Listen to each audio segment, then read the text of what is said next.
Bismillahirrahmanirrahim.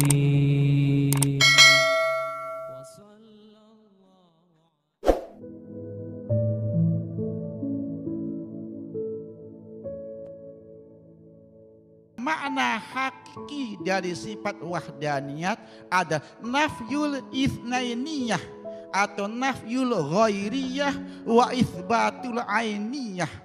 Ini makna hakiki dari wahdaniyat atau makna hakiki dari makna tauhid. Ini nafyul itsnainiyah atau nafyul ghairiyah wa itsbatul ainiyah. Ini perhatikan punten Kang. Ini apabila Kang Santri memahami makna ini dan bisa dipraktekkan dalam kehidupan nyata, maka Kang Santri termasuk ahli muwahhidin, orang yang mentauhidkan Allah. Maka Kang Santri termasuk ahli tauhid, tauhidu tafrid wa tafridu tauhid. Apabila mengerti betul makna hakiki dari sifat wahdaniyat, ini perhatikan Kang. Makna dari tauhid, makna dari sifat wahdaniyat ini nafyul itsnainiyah atau nafyul ghairiyah wa itsbatul ainiyah. Menafikan, mentiadakan sesuatu yang menyamai atau mentiadakan selain Allah. Mentiadakan selain Allah dan menetapkan Allah pada selain Allah.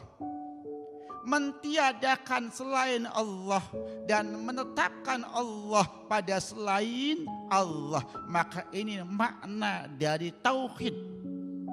Membersihkan Allah dari selain Allah, memasukkan Allah pada selain Allah, menetapkan Allah pada selain Allah, min ghairi ittihadin wa hululin. Ini punten yang nanti saya akan fahami betul, karena ini pemahaman punten banyak sekali yang salah. Masalah sewaktu kita memahami tauhid, sewaktu kita faham tauhid, seakan-akan Allah menyatu dengan kita, seakan-akan ini i'tiqad yang batal. Ittihad ini keyakinan yang batal. Atau sewaktu kita memahami tauhid, maka kita diisi dengan sifat Allah, maka ini keyakinan yang batal. Hulul dan ittihad ini bukan keyakinan ahli sunnah wal jamaah. Kalau keyakinan ahli sunnah wal jamaah, Allah, Allah, hamba, hamba, hamba bukan Allah, Allah bukan hamba. Harus bisa difahami, Allah bukan hamba, hamba bukan Allah. Tidak bisa Allah menempati ke tempat hamba, hamba tidak bisa menempati ke tempat Allah. Allah, Allah, hamba, hamba. Ini harus difahami betul, dan tidak ada istilah menenggaling kaulah sama Gusti, tidak ada. Sebab apa? Menenggali kaulah dengan Gusti, maka ini ada nama ittihad, menyatu, tidak ada. Allah, Allah, hamba, hamba, hamba, hamba bukan Allah. Allah, Allah bukan hamba. Ini nanti punten harus difahami betul, dimengerti betul nanti untuk memaham makna tauhid ini. Sebab apabila tidak faham maka riskan sekali sewaktu kita memahami makna tauhid hakiki. Seakan-akan sewaktu kita faham Allah, badan kita diisi dengan sifat Allah. Seakan-akan seperti itu. Maka Allah menempat pada badan kita. Ini keyakinan yang batal. Bukan keyakinan sunnah wal jamaah, bukan. Kalau keyakinan sunnah wal jamaah, tidak ada Allah menempat pada hamba. Tidak bisa Allah menyatu dengan hamba. Karena Allah bukan hamba, hamba bukan Allah. Maka Allah, Allah, hamba, hamba. Tidak bisa. Artinya tidak bisa mengatakan Allah, hamba, hamba Allah. Tidak bisa. Ini keyakinan dari ahli sunnah wal jamaah. Ini punten, maka saya akan jabarkan makna tauhid hakiki. Saya akan jabarkan pemahaman wahdaniyat seperti apa. Punten, Kang Kaji bagaimana pemahaman orang-orang terdahulu punten yang meyakini wahdatil wujud atau menyatunya hamba dengan Allah punten. Sebenarnya ini ahli-ahli Allah yang dulu pemahamannya bukan seperti ini. Tapi karena pada waktu itu yang mendengarkan ketauhidannya belum begitu luas, maka seakan-akan pemahamannya ini menunggali kaula dengan Gusti. Karena apa? Ini istilah yang paling gampang. Hakikatnya tidak seperti itu.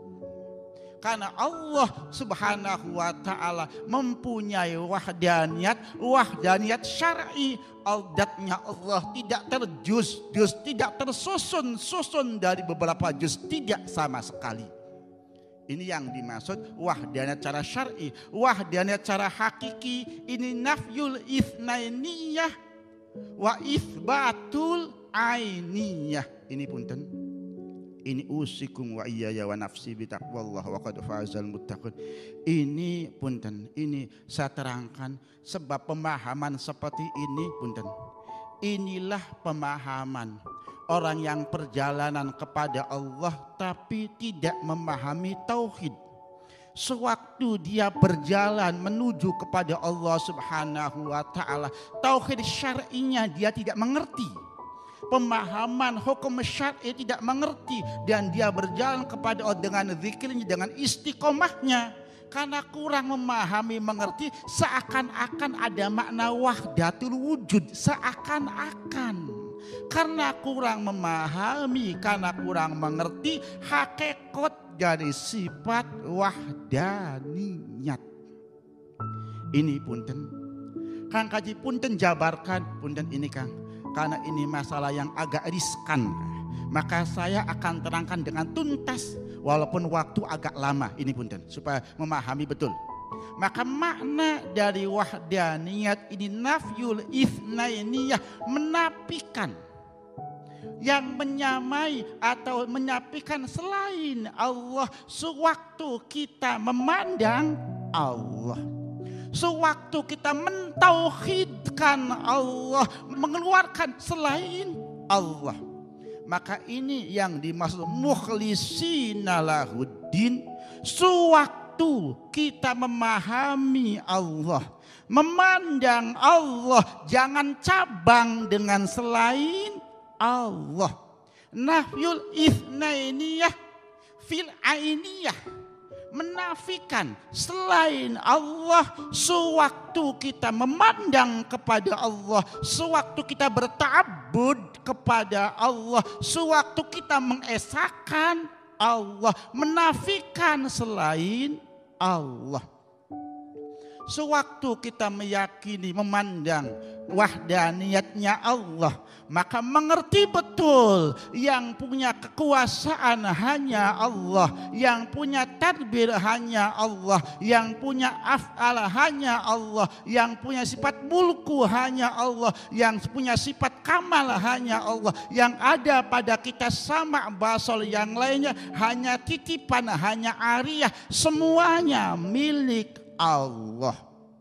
Maka sewaktu kita memandang Allah, melihat Allah, mengesahkan Allah, beribadah kepada Allah, jangan pandang selain Allah.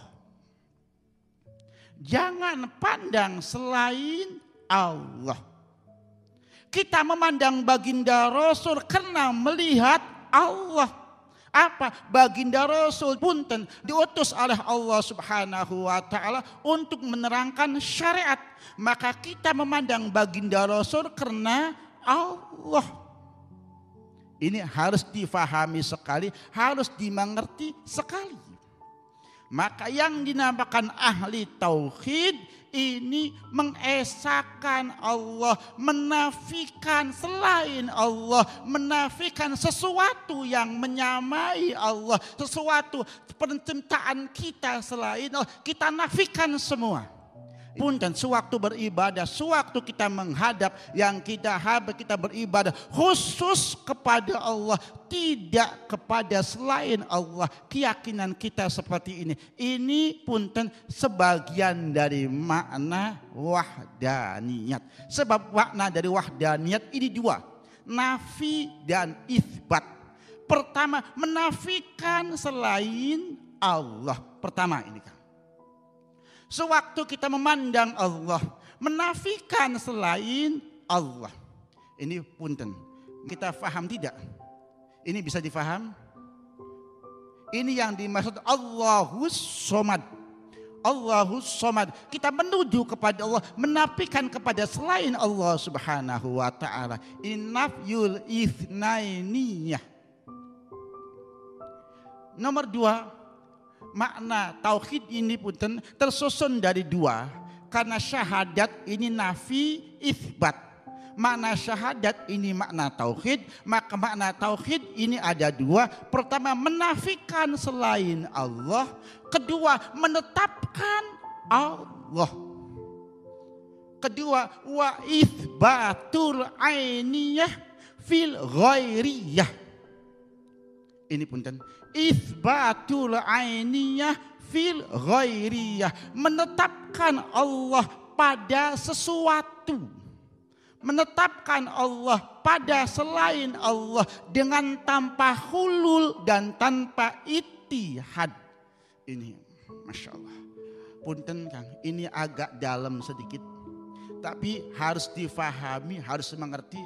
Saya buka pertanyaan, nanti yang tidak paham langsung ditanyakan. Karena masalah tauhid seperti ini harus betul-betul mengerti, memahami. Kalau salah memahami nanti salah pemahaman.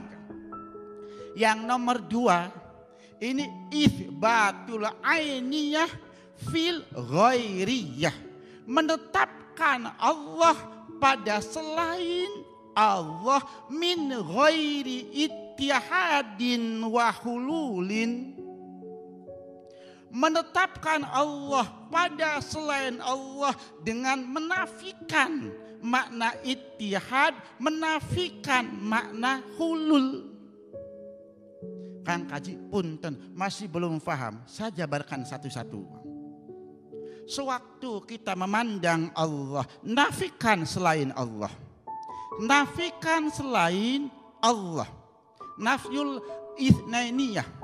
Sewaktu kita memandang selain Allah, tetapkan Allah pada selain Allah. Tetapkan makna punten, tetapkan Allah pada selain Allah. Sewaktu kita memandang selain Allah, maka kita memahami ada sifat Allah, ada wahdaniyat fil af'al Allah, ada af'al Allah, ada sifat Allah, segalanya dari Allah. Sewaktu kita memandang selain Allah, menetapkan makna Allah, tapi menetapkannya ini punten dengan tanpa hulul dan tanpa ittihad. Bagaimana Kang Kaji yang dimaksud hulul? Hulul ini menempat. Bagaimana yang dimaksud ittihad? Ittihad ini menjadi satu. Maksudnya seperti apa?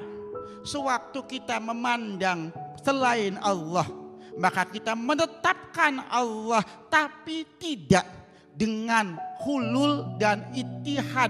Artinya apa? Hulul ini menempatnya Allah pada makhluk, atau ittihad ini menyatunya Allah pada makhluk. Jadi bagaimana Kang Kaji kita melihat makhluk dengan punten, dengan memandang Allah, tapi dengan pandangan tidak menempat Allah pada makhluk, tidak menyatu Allah pada makhluk. Dari cara memandangnya seperti apa? Ini harus dimengerti, harus difahami. Punten, ini walillahil matsalul a'la, supaya mengerti betul, memahami betul. Ini saya tanyakan punten, saya tanyakan ini punten Kang. Ini bunga, betul? Dan ini bunga ada bayangan. Di bunga ini ada bayangan, betul? Saya tanyakan, bunga ini bayangan bukan? Bayangan ini bunga bukan? Terang, antara bunga bukan bayangan, bayangan bukan bunga. Maka sewaktu punten kita memandang bunga, punten, maka terang sekali kita memandang bunga, tidak memandang yang lainnya. Sewaktu kita memandang bayangan, maka kita ini bayangan dari bunga, kita akan memandang bunga. Tapi ingat, bayangan ini bukan bunga yang menempat. Bayangan ini bukan menyatu antara bayangan dengan bunga, harus difahami. Ini punten, ini supaya paham sekali kebab ini, subhanallah, ini ilmu yang masya Allah kan. Ini punten, saya gambarkan walillahil mathalu a'la, ini bunga. Ini bunga ada bayangan. Maka saya katakan bunga ini bayangan bukan? Bukan. Bayangan ini bunga bukan? Bukan. Maka bunga ya bunga, bayangan-bayangan. Maka sewaktu kita memandang bunga, maka punten harus menyatukan punten pandangan kita kepada bunga. Karena hakikatnya punten yang indah adalah bunga, tidak ada yang lain. Tapi sewaktu kita memandang bayangan, kita mengerti bayangan ini dari bunga. Tapi sewaktu kita memandang bayangan, ngerti bayangan ini dari bunga. Tapi punten bunga tidak menempat pada bayangan, bunga tidak menyatu dengan bayangan. Ini artinya sewaktu kita memandang makhluk yang kita memandang bisa memandang Allah, tapi tidak dengan bunganya menyatu dengan bayangan atau bayangan pun dan bunganya menempat pada bayangan, tidak.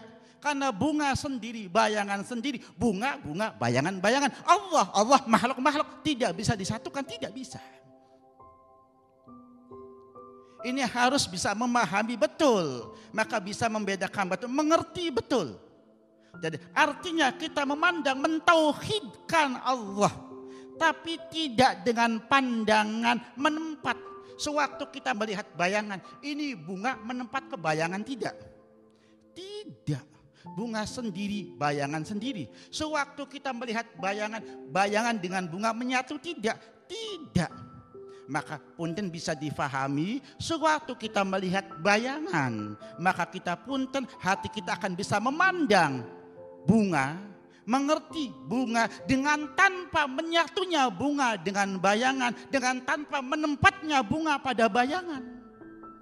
Ini itsbatul ainiyah min ghairi khululin wattihadin. Ini punten, ini masya Allah sekali, harus difahami, harus dimengerti betul. Karena Allah bukan makhluk bukan Allah. Allah makhluk. Ini yang nafyul itsnainiyah wa itsbatul ainiyah min ghairi khululin wattihadin.